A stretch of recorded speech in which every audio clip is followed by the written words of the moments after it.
저희 어떤 한 성도님이 한 코너에 이제 출연해서 인터뷰하는 가운데서 소원이 뭐냐고 물어보니까 자기는 소원이 딱 하나 있다고. 어떻게 하면 예수님을 기쁘시게 할까? 이게 자기의 소원이래요. 참 많은 사람들의 소원을 들었지만은 참 인상 깊게 들었습니다. 성경을 보면은 많은 인물들이 등장합니다. 근데 인물마다 성경은 그 사람의 어떤 특징을 지었는지 아주 함축적으로 그 사람들을 요약해서 소개해놓고 있습니다. 다윗 하면 하나님의 마음에 합한 사람, 이렇게 그에 대해서 소개를 해놓습니다. 근데 성경을 보면은 하나님을 기쁘시게 한 사람, 이렇게 소개한 사람이 있어요. 누굴까요? 에녹입니다. 이 히브리서 11장을 보면은 수많은 인물들 등장하는데 그 중에 에녹이 하나님을 기쁘시겠다, 그런 표현이 있어요. 어떻게 그 하나님을 기쁘시게 했는가? 그 설명이 있습니다. 그게 히브리서 11장 5절입니다. 믿음이 없이 하나님을 기쁘시게 하지 못하느니 하나님께 나아가는 자는 반드시 그가 계신 것과 또한 그가 자기를 찾는 자들에게 상 주시는 이심을 믿어야 할지라. 두 가지가 나왔어요. 믿음에 관련해서. 첫 번째는 하나님 계시다. 두 번째, 그분 우리에게 좋은 거 주신다. 그래서 이 에녹은 늘 하나님을 실존적으로 믿었어요. 내 곁에 늘 나와 함께 하시는 분. 그래서 그 인생에는 하나님과 보복을 같이 했어요. 하나님과 동행하는 삶. 그 모습이 너무 하나님 기쁘시게 한 거예요. 그래서 하나님이 그와 교제하려고 죽음도 보지 않고 그냥 천국으로 쑥 데려갔어요. 얼마나 하나님 기쁘시게 했는지 그 모습을 보여줍니다. 오늘 이 본문에 등장하는 한 인물, 이 로마 백부장입니다. 이 사람은 이방인이에요. 유대 문화권이나 하나님 경외하는 문화에 있던 사람이 아니에요. 이방 문화고 다양한 신들을 숭배했던 그런 문화권 살던 사람이에요. 그런 그가 오늘 본문을 보면 예수님이 그의 믿음 보고 탄성을 자아내요. 이만한 믿음을 본 적이 없다. 유대 땅, 하나님을 경외하는 문화권 속에서 수많은 사람을 만났는데 예수님이 제자를 비롯하여 모든 사람 가운데서 이런 인물 본 적이 처음이다. 극찬을 하고 있어요.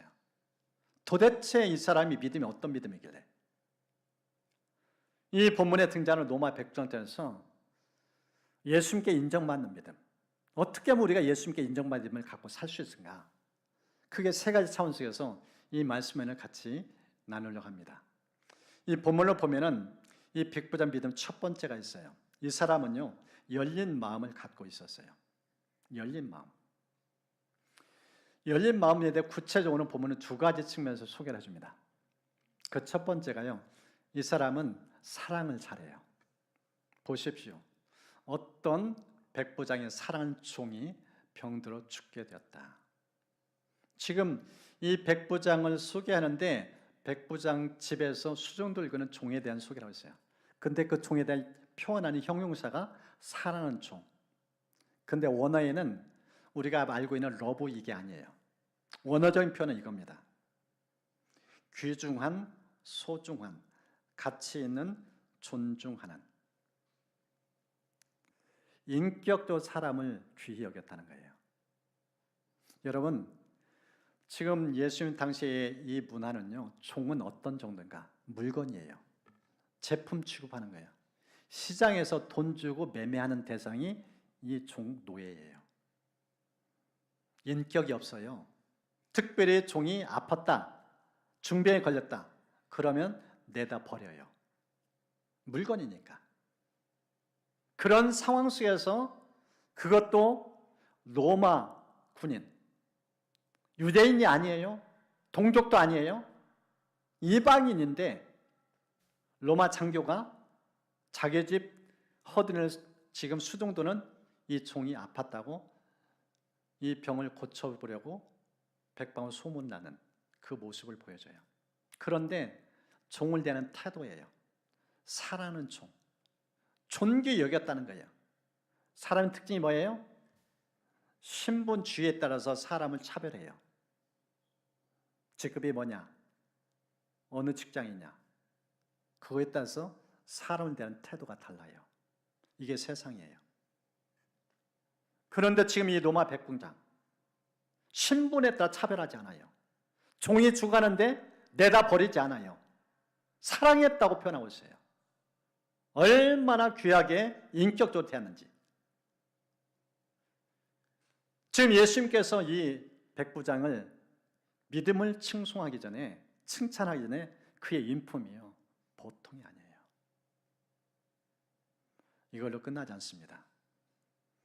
여러분 5절을 보십시오. 그가 우리 민족을 사랑하고 또한 우리를 위하여 회당을 지었나이다. 이 표현을 보십시오. 지금 로마가 유대를 침공해서 속국 삼은 게 유대 민족이에요. 당시에 로마는요, 세계를 제패하는 당대 최강국이에요. 정치, 경제, 사회, 문화, 교육 모든 영역 속에서 탁월한 우수성을 지닌 민족이에요. 그렇다면 지금 힘없이 당한 유대, 문화를 어떻게 해야겠어요? 홀대해요. 가볍게 여겨요. 무시해요. 그런데 이 본문에 등장하는 백부장 보십시오. 유대 문화를 존중해요.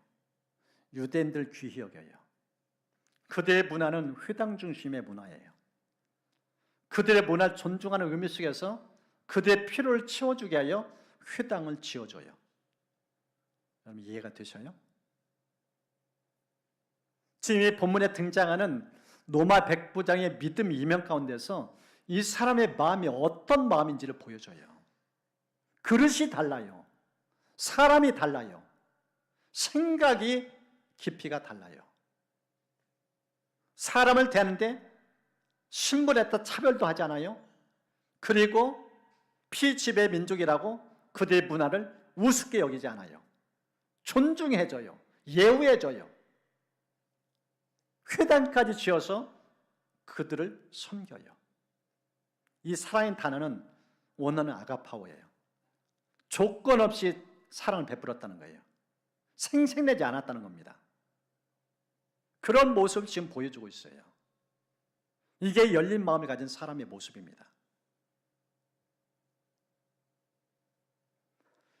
이 로마 백부장은요, 사람이 어떻게 움직이는지 알아요. 힘으로 권력으로 움직이는 게 아니에요. 무력을 한 게 아니에요. 마음으로 움직여요. 감동으로 움직여요. 사람을 귀히 여기니까.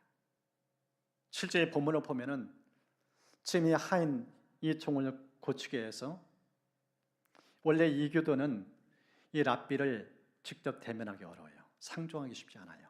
이게 유대 문화예요.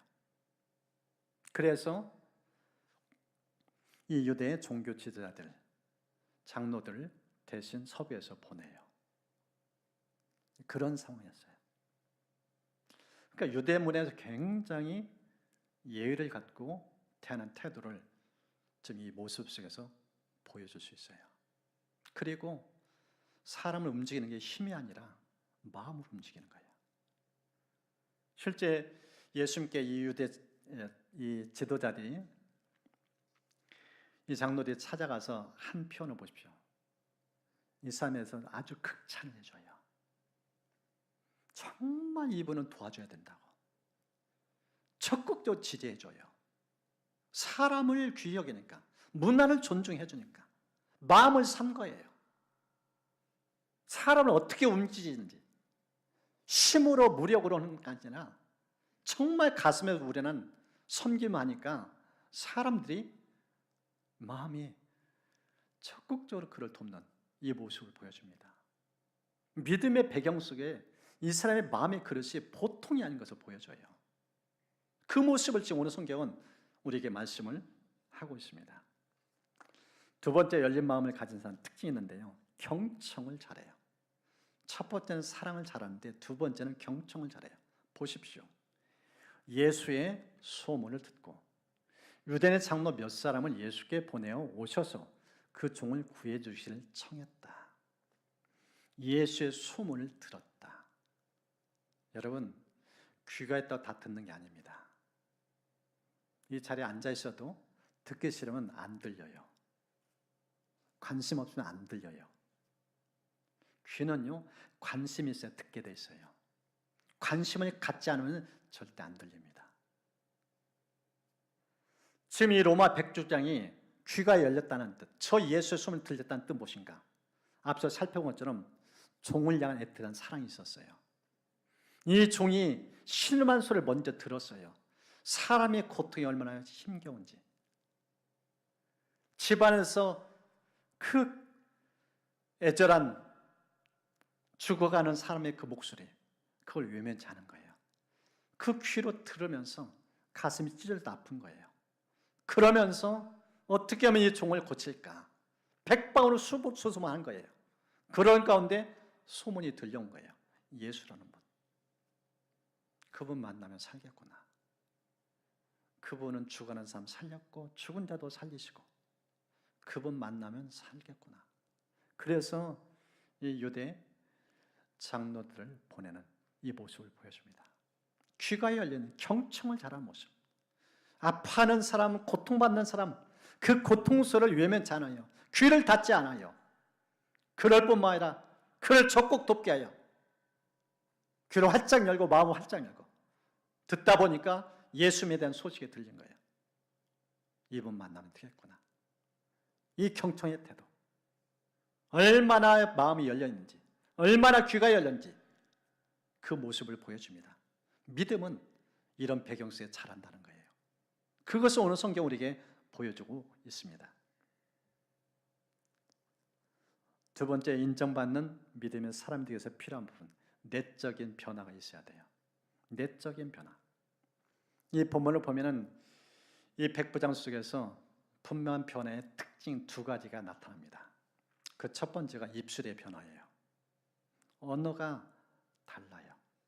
보십시오. 예수께서 함께 가실 때 이에 그 집이 멀지 아니하여 백부장이 벗들을 보내요. 이르되 주여 수고하시지 마옵소서. 내 집에 들어오심을 나는 감당하지 못하겠나이다. 예수님의 소식을 듣고 이번에 마음속에 왜 예수님을 모셨는지를 소개해줘요. 저 단어, 주여라는 단어.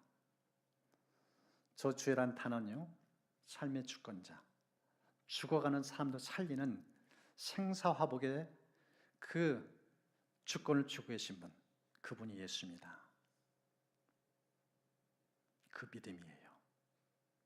여러분, 로마의 장교가 되려면은요, 까다로운 자격 조건이 있어요. 그 중에 하나가 로마 시민권자여야 돼요. 태생적 로마 시민이에요. 또 하나가, 두 번째가 중요한데, 황제에게 전적인 충성을 맹세한 그런 다음에 장교가 되고 군인이 돼요. 그렇다면 지금 저 로마 백부장 입에서 흘러나오는 저 주란 단어, 사람이 달라졌어요. 예수 만나기 전까지는, 예수에 대한 소문 듣기 전까지는 황제가 주였어요. 근데 예수님에 대한 소식을 들으면서 주인이 바뀌어졌어요. 믿음은 어디서 비롯된가? 예수가 누구신지 듣는 순간 그 믿음이 들어가요. 예수가 인생의 주인이구나. 예수가 인생의 주인이구나. 그 다음 황제가 최고로 알았어요. 그런데 지금 종이 죽어가는 상황 속에서 하나님께서 이 백부장의 눈을 열고 귀를 열어서 진짜 인생의 주인 누구신지 만나게 하신 거예요. 그 순간 예수의 인생이 달라진 거예요. 입술의 변화, 말의 고백을 듣는 순간 예수는 달라진 게 느껴진 거예요. 언어가 달라지니까, 입술이 달라지니까 두 번째는 태도가 변화가 일어나요. 보십시오. 그러므로 내가 죽게 나가게도 감당하지 못할 줄을 알았나이다. 말씀만 하사 내 하인을 낫게 하소서. 지금 예수님이 오고 있는 발걸음이에요. 그런데 자기 집에 오는 것에 대해 불편을 느껴요. 부담을 느껴요. 왜요? 예수님이 주인이라는 사실을 인식하는 순간 그분이 우리 집에 오시는 게 너무 황송스러운 거예요. 너무 죄송스러운 거예요. 여러분, 당시 유대 문화 속에서요, 누군가를 초대할 때는요, 동등진 지위에 동등진 자격 있는 사람들끼리 왕래가 가능해요. 그런데 자기 집에 지금 자기보다 높으신 분, 인생 주인 되신 예수님이 온다? 그럴 수 없다는 거예요. 그럴 수 없다는 거예요. 주인 되신 그 주님 앞에 내가 어떻게 그분을 모실 수 있는가? 너무 황송하다는 거예요. 그래서 접혀는 거예요. 말씀만 하사 내 하인을 낫게 하소서. 말씀만 하사 내 하인을 낫게 하소서. 여러분, 믿음은요, 태도예요. 고백과 함께 태도가 병행되는 거예요. 예수를 주라 시인하는데 예수님을 대하는 태도가 경솔하면 그건 믿음 아니에요. 예수를 주로 인식하면 태도의 변화가 분명히 나타납니다. 함부로 대하지 않아요. 경거망동 행동을 하지 않아요. 깍듯이 예수님 앞에 자기를 숙여요. 절대자의 지존자예요. 천하를 호령하는 분이에요. 그분 앞에 어떻게 같이 함부로 대하겠어요? 지금 이 백부장을 보면은요, 보통 믿음이 아니에요.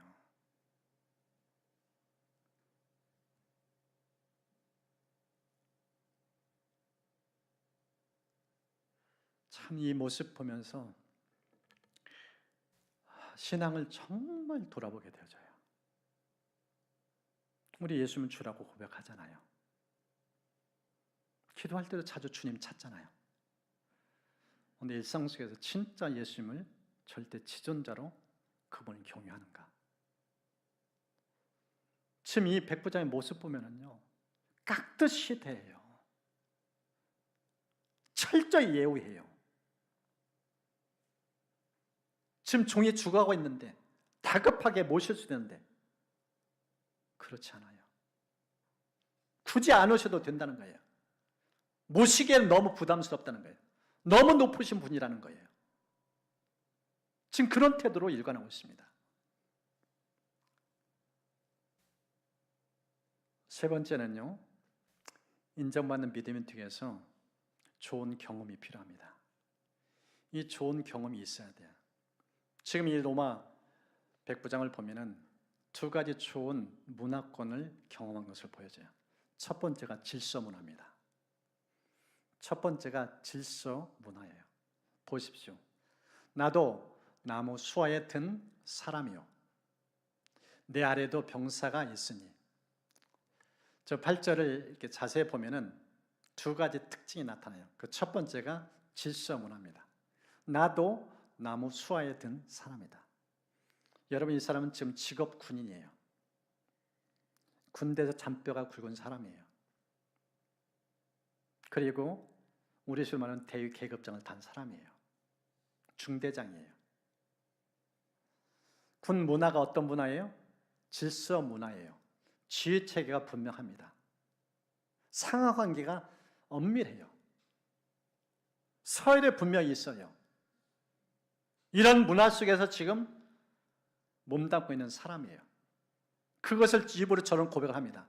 나도 나무 수 아래에 있는 사람이다. 자기 위에 또 다른 분이 있다는 거예요. 중대장의 대대장이었어요. 계속적으로 올라가다 보면 자기의 얼마나 높은 사람이 많은지. 이 계급 사회 속에서 질서를 배운 거예요. 이게 질서가 분명하니까, 예수님의 어떤 존재를 아니까 함부로 대하지 않아요. 지금 그 모습을 보여줍니다. 한 글에 경찰에 쓴 내용인데요, 우리나라의 문화에 대한 좀 부족한 부분을 글로 쓴 것을 봤어요. 미국이나 서구권 보면은 자유분방을 하면서도 질서만큼은 철저하다는 거. 그게 선진 문화라는 거.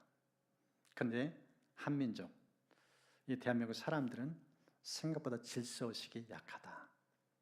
경찰 우습게 함부로 대하고 법질서 잘 안 지키고 심지어 법 지키는 게 손해라고 그런 인식이 많다는 거예요. 그래서 이 OECD 국가 가운데서 이 질서의식이 한국에 굉장히 하위권에 지금 속해 있어요. 질서 문화를 가볍게 여기니까. 선진 시민, 선진국의 특징이 뭔가? 질서가 분명해요. 로마 그냥 되지 않았어요. 질서가 반듯했어요. 또 하나는요, 존중 문화예요. 보십시오. 이더러 가라 하면 가고 저더러 오라 하면 오고 내 종더러 이것을 하라면 하나이다. 여러분, 군대는 지휘체계가 분명히 있어요. 명령이에요. 단어가요 길게 쓰지 않아요. 가라 오라 한마디면 군대가 움직여요. 말의 파워를 알고 있어요. 지휘관이 어떤 명령을 내느냐 그 말 한마디로 군대가 다 움직여요. 지금 이스라엘, 이란 전쟁 상황, 미국 개입 앞두고 있던 상황이잖아요. 트럼프 입만 열면 그냥 전쟁 돌입해요. 대통령이 군 최고 통수권자가 명령 한마디, 가라, 전쟁이다, 즉각 투입하라. 그러면은 모든 군인이 다 움직여요. 그 지휘관의 말에 적극 반응해요. 권위를 인정해요. 여러분, 로마 세상을 호려하는 배경권에서 지휘권에 대해서 적극 반응한 문화예요. 항명하지 않아요. 이유되지 않아요. 권위를 인정하고 적극 순종해요. 그 문화 속에서 지금 길들이는 사람이에요. 어떻게 이 사람이 유대 문화까지 있지도 않은데 성경도 가까이지 않은 사람인데 어떻게 이렇게 믿음이 분명했는가? 예수님 만나기 전에 이 사람 문화권이 믿음 문화권이에요. 말의 파워, 말 한마디로 세상 움직인다는 거예요. 황제의 말 한마디가 로마 군인이 세계로 진출해가요. 여러분, 질서는 존중과 가치가요 병행해요. 그런데 후진국 그리고 비정예 군인 특징이 무엇인가? 지휘 체계가 무질서해요. 그리고 명령을 안 들어요. 자기 생각이 강해요. 자기가 지휘관 노릇해요. 사분 오열돼요. 로마 군이 세계 최정예된 이명관에는 저 존중 문화예요. 상관의 명령이 절대 복종이에요.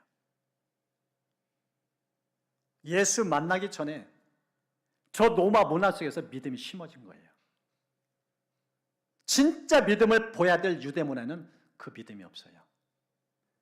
근데 이게 문화권인데 저 군대 속에서 말 한마디 파워, 상관의 명령 한마디가 어떻게 되는지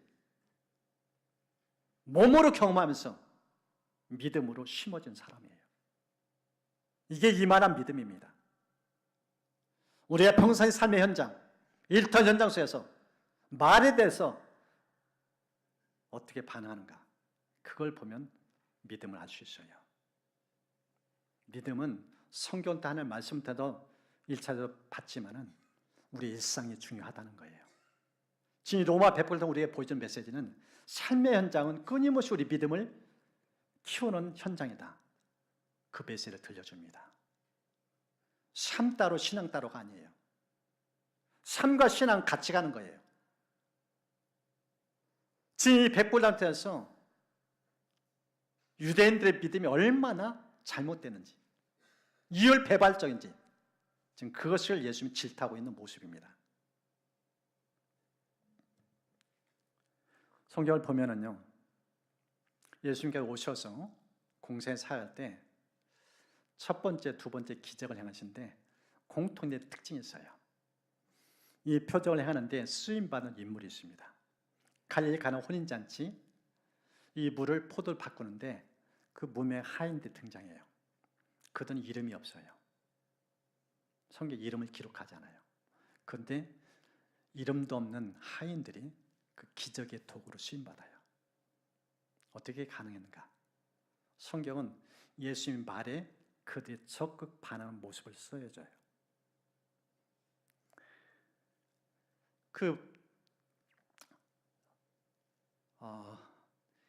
이 항아리 속에 물을 채우라고 딱 한마디 던져요. 그런데 그들이 어떻게 반응가? 성경 저렇게 써있어요. 아귀가 채웠다. 물을 가득 채웠다는 거예요. 여러분, 가득 채웠다는 뜻이 뭐예요? 적극적으로 순종했다는 뜻이에요. 하기 싫으면 어때요? 한번 갖다 붓고 부었습니다. 끝날 거예요.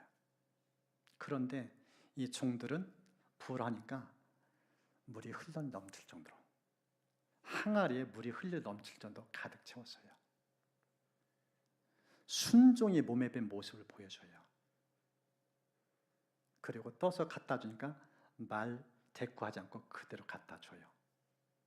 불평했다, 불순했다 한마디 없어요.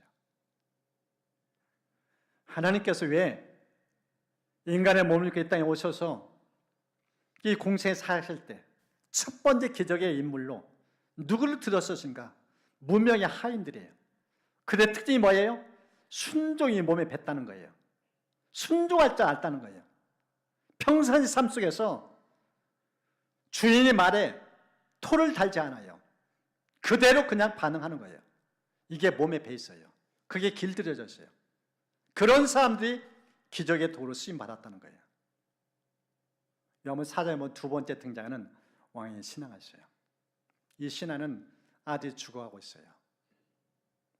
그래서 소문 듣고, 예수에 대한 소문 듣고 예수님 자기 집으로 모시려고 했어요. 그런데 예수님이 이 사람 믿음을 체크해요. 표적 보고 믿는 믿음은 진짜 아니다. 그건 잘못됐다, 변질됐다. 그러면서 그의 믿음을 교정시켜줘요. 진짜 믿음은 표적을 보고 믿는 게 아니라 말씀 믿고 가는 게 진짜 믿음이다. 표적은 결과물이요. 표적을 일으키게 하는 것은 말씀이다. 그래서 네 아들이 살았다. 이제 집에 가라. 그러니까 이 왕의 신하가 그 말씀 받고 그대로 가요. 그리고 가다가 종들을 만나서 아들이 살아있는 소식을 들어요. 여러분, 왕의 신하는 특징이 뭐예요? 왕의 말에 적극적으로 순종하는 사람이에요. 그는 일상 속에서, 일터 현장 속에서 말에 대해서 순종하는 게 몸에 배 있는 사람이에요. 첫 번째 기적, 두 번째 기적 특징이 뭐예요? 순종이 몸에 배는 사람. 그럴 땐 기적이 일어난다는 거예요. 순종 없이 기적이 일어나지 않아요. 예수님께서 지금 이 본문에 등장하는 이 로마 백부장을 왜 이렇게 칭찬했는가? 왜 그를 이렇게 축복했는가? 그의 믿음이 너무 반듯한 거예요. 유대 문화권에 속한 사람도 아니고 성경도 제대로 읽지 않는 사람인데 삶의 현장 일상이에요. 사람의 말에 대해서, 권위자의 말에 대해서 얼마나 순종하는지, 그 말의 파워를 믿으니까 절대 지도자, 이미 소문을 들었던 예수, 굳이 안 오셔도 말씀 한마디면 살아날 줄 믿는다. 이 믿음이 있었던 겁니다. 그래서 예수님이 이렇게 말씀을 해요. 이스라엘 중에서도 이만한 믿음은 만나보지 못했다. 이만한 믿음. 오늘 보니까 크다 많다. 어마어마하다는 거예요. 믿음의 크기가 상상을 초월할 정도로. 겨자씨만한 믿음이 아니에요. 믿음의 크기를 이 사람 앞에 견줄 자가 없다는 거예요. 그런 정도의 믿음을 가졌다고 표현하고 있습니다. 그런데 오늘 성경 누가 보면 여기로 끝나고 이제 이 사람이 이 하인 낳는데 이 마태복음 8장을 보면 똑같은 이 하인에 대한 부분을 다루는데 거기는 부연 설명이 있어요. 이 마태복음 8장 11, 12절 말씀인데 이런 말씀입니다. 또 너희에게 이르노니 동서로부터 많은 사람이 이르러 아브라함과 이삭과 야곱과 함께 천국에 앉으려니와 그 나라의 본 자손들은 바깥 어두운 데서 쫓겨나 거기서 울며 이를 갈게 되리라. 이 로마 백부장의 믿음을 칭송하면서 그 현장에 있는 유대인들을 향해서 질타하고 있어요. 도대체 너희들 예수는 주로 믿느냐? 이방인 이교도 이 로마 군대의 지휘관은 내가 누구인지 소문 듣고 나에게 주라는 단어를 쓴다. 나를 얼마나 경외하는지 자기 집에 모시지 않고 말씀 한마디 하라는 이런 올곧은 믿음을 갖고 있다. 너희들 믿음은 어떠냐? 너희 믿음 제대로 되었냐? 이만한 믿음 너희가 있느냐? 거기에는 바리새인들, 서기관들이 있었을 거예요. 그들은 누구보다도 성경을 많이 아는 사람이에요. 오랫동안 성경을 연구했던 사람들이에요. 그런데 정작 그 성경의 주인공 예수님 주로 고백했나? 아니에요. 아니에요. 그렇게 고백하지 않았어요. 그래서 얘들은 천국도 못 간 거예요. 예수가 누구신지 알아야 믿음도 생기고 그 믿음 때문에 천국도 간다는 거예요. 이 본문은 한 중국의 치유한 그게 핵심이 아니라 믿음이 있는 자 없는 자의 모습을 대조시켜줘요. 무엇이 제대로 된 믿음인지 그것을 우리에게 지금 비춰주고 있습니다.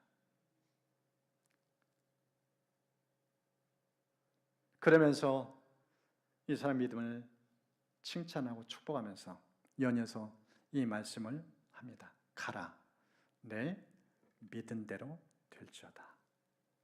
가라, 내 믿은 대로 될지어다. 앞서 얘기했잖아요. 이 백부장 고백, 가라 오라. 예수님의 뜻 한마디 하는 거야. 가라. 네가 조금 전에 했던 그 고백 그대로 된다. 집에 가봤더니 하인이 그렇게 죽어가던 상황인데 멀쩡해져요. 다 나은 거예요.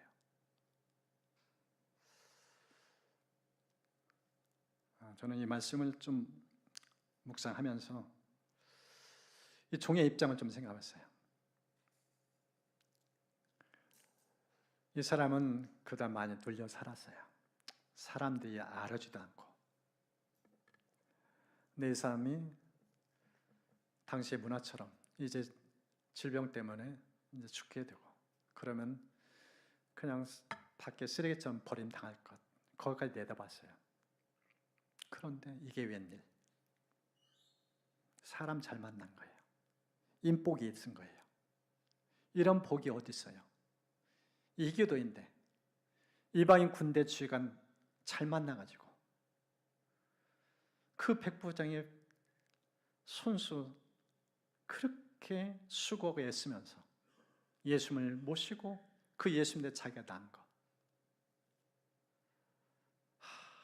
나는 복되다. 나는 복되다. 내 생애 속에서 이런 복된 만남 어디 있을까? 나를 살려준 생명의 은인. 노마 백부장 생각할 때 얼마나 가슴 그 따뜻한 마음. 아마 이 종은 주님 낳고 난 이후에 무슨 말 하든지 더 이전보다 열심히 적극적으로 이 백부장을 섬겼을 거예요. 생명의 은이니까. 이제 말씀을 마무리합니다. 오늘 봄에 나타난 이방인 백부장, 그를 통해서 세 가지 믿음 좀 같이 살펴봤어요. 마음이 그릇이 달라요. 열려 있어요. 이교도 문화에 대해서, 이방 문화에 대해서, 유대 문화에 대해서 배타적이지 않아요. 그리고 신분에 따라서 사람을 차별하지도 않아요. 얼마나 사랑으로 대하고 경청으로 대하는지. 그리고 그의 심령이 벌써 예수라는 소문을 들으면 바뀌어져요.